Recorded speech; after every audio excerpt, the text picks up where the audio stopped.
आपल्या परिसरातील ताज्या अपडेट पाहिजेत ना, तर मग आजच ती 24 तास या आपल्या YouTube चॅनलला लाईक करा, शेअर करा, सबस्क्राईब करा आणि बेल आयकॉनवरती क्लिक करायला अजिबात विसरू नका.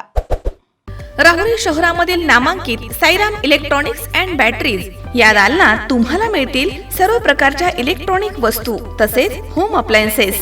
साईराम इलेक्ट्रॉनिक्सचं नातं आहे खास. प्रत्येक घरात गुणवत्तेचा विश्वास. उन्हाळ्यामध्ये थंड कूल करण्यासाठी AC, fridge, cooler, deep freeze यांची भव्य अशी रेंज. साईराम इलेक्ट्रॉनिक्स खरेदी विक्री संघ, नगर मनमाड रोड, राहुरी.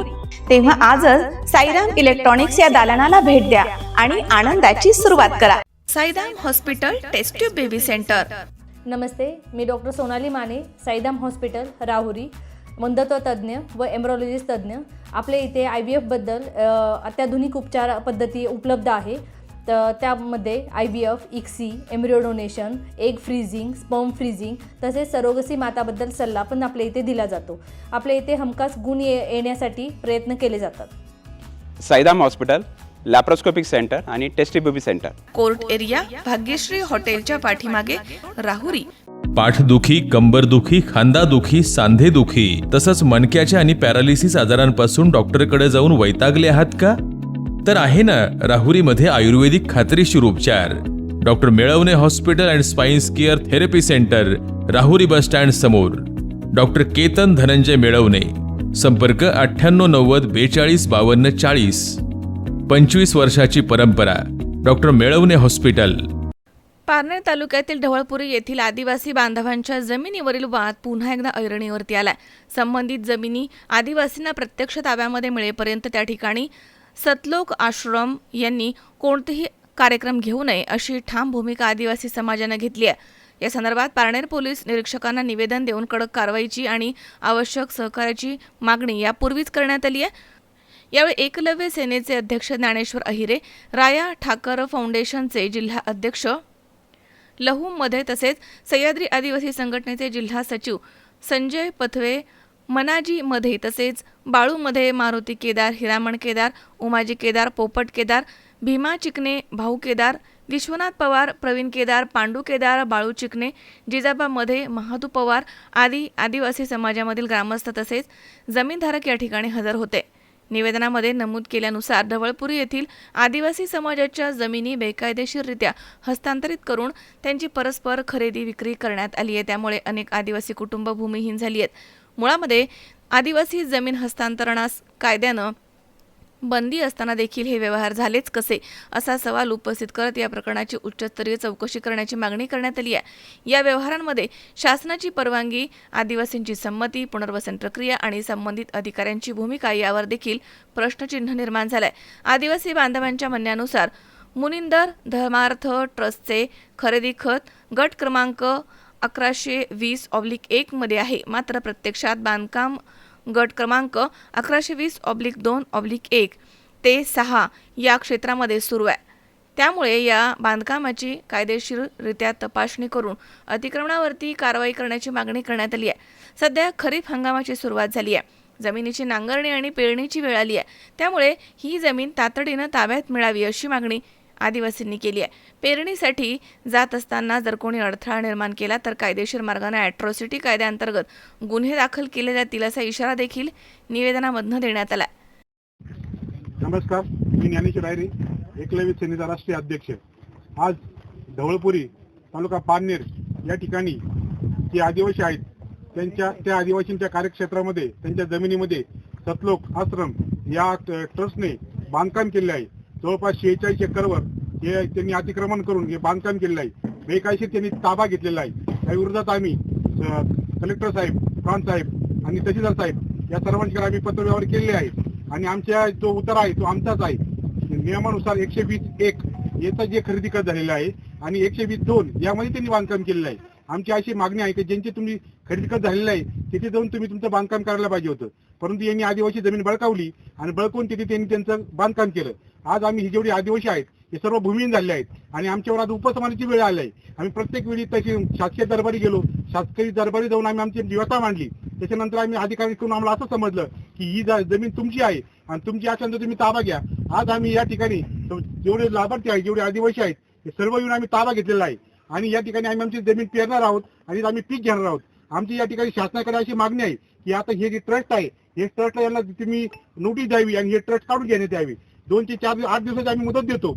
या कालावधीमध्ये हे ट्रस्ट जर यांनी काढलं नाही तर आम्ही या ठिकाणी बेमुदत आमरण उपोषणाला बसणार आहोत. याची संपूर्ण जबाबदारी शासनावर राहील आणि संबंधित जे ट्रस्टचे जे मालक आहेत किंवा जे ट्रस्टी आहेत त्यांची जबाबदारी राहणार नाही. आज जो आदिवासी भूमिहीन झालेला आहे, आदिवासी जो बेघर झालेला आहे, या सर्वची जबाबदारी हे ट्रस्ट आहे. या जे ट्रस्ट जोपर्यंत ते बांधकाम काढत नाही तोपर्यंत आम्हाला न्याय भेटत नाही तोपर्यंत आम्ही इथून हटणार नाही. आणि जो तरी वेळ जर आली उपोषण करू, आमचे लेकरा बाळा येथे आणू, आमचे जे नातेवाईक आहे ते संपूर्ण तालुक्याचे जे आदिवासी आहे एकाच वेळी या ठिकाणी येतील आणि आंदोलन करतील. आणि दुसरी गोष्ट अशी याच्या 2-3 दिवसामध्ये याचे कार्यक्रम आहे. हे कार्यक्रमामुळे आमची जमिनी पूर्णपणे इथं बाधित होण्याची शक्यता आहे. आमची या ठिकाणी मागणी आहे, या ट्रस्टकडे मागणी आहे, हा तुम्ही कार्यक्रम रद्द करा आणि जे तुम्ही जे टाकलेले सर्व शेड हे काढून घ्या. अन्यथा आम्ही उपोषण याच्यामध्ये नियमानुसार आम्ही उपोषण करणार आहोत.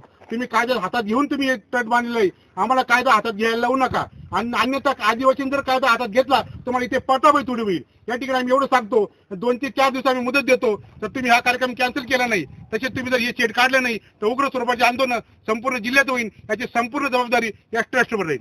धन्यवाद. जय आदिवासी. मी लहूमध्ये राया ठाकर फाउंडेशन अहमदनगर जिल्हा अध्यक्ष. या पारनेर तालुक्यामध्ये ढवळपुरी गावामध्ये ढवळपुरी ग्रामपंचायतच्या अंतर्गत असलेले या आदिवासी बांधवांची गट नंबर 1120/2 हे 6 लाभार्थी आहे. या लाभार्थ्यांच्या ज्या जमिनीबाबत जो संघर्ष आहे तो संघर्ष आम्ही गेले 2022 पासून करतो. काही कागदपत्र पाहिजे त्या स्वरूपाचे आमच्या हातात नसल्यामुळं आतापर्यंत आम्ही थोडंसं शांततेत सगळं नियोजन घेतलं. पण तरी हे जे लाभार्थी हे जे शेतकरी या शेतकऱ्यांना नक्की कन्फर्म माहिती आहे का ही जागा आपली आहे, पण हे एक दबावापोटी अजून कुठला असन, मी राजकीय क्षेत्रातलं कोणाचं नाव वगैरे घेत नाही, पण राजकीय दबाव असन त्या दबावापोटी या जमिनीवर ती जमीन कसण्यासाठी या लाभार्थ्यांनी आतापर्यंत प्रयत्न केला नाही. पण आम्ही राष्ट्रीय एकलव्य संघटनेचे अध्यक्ष ज्ञानेश्वर भाऊ आणि राया ठाकर फाउंडेशनचे पदाधिकारी या शेतकऱ्यांना सपोर्ट करून यांच्यावर जो अन्याय झाला या अन्यायाला सपोर्ट करून आम्ही हे वाचक फोडण्याचा जो प्रयत्न केलेला आहे. आम्ही हा इथं जो आता 27, 28, 29ला ट्रस्टचा जो कार्यक्रम होणार आहे हा कार्यक्रम होणार नाही. यासाठी आम्ही निवेदन देऊन धरणे आंदोलन करणार आहे.